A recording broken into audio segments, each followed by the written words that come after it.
সান জুসে সমুদ্র গর্ভে বিলিয়ন ডলারের যুদ্ধ। 1708 সালের কথা। ক্যারিবিয়ান সাগরে স্প্যানিশ যুদ্ধজাহাজ সান জুসে শত্রুর গুলায় ডুবে যায়। সেই জাহাজে ছিল প্রায় 20 বিলিয়ন ডলারের স্বর্ণ, রূপা আর রত্ন। কলম্বিয়া থেকে স্পেনগামী।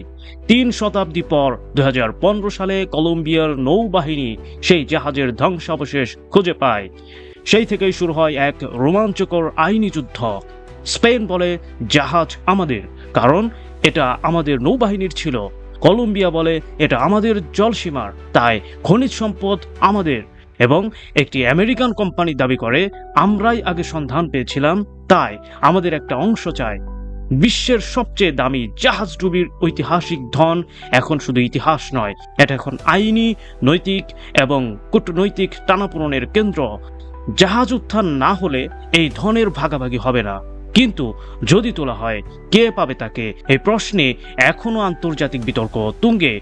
এখন দেখা যাক ইতিহাসের গভীর থেকে উঠে আসা এই ধন মানবতার সম্পদ হয় নাকি কানুনের শিকার হয়। আপনারা দেখছেন প্রতিদিন সকাল।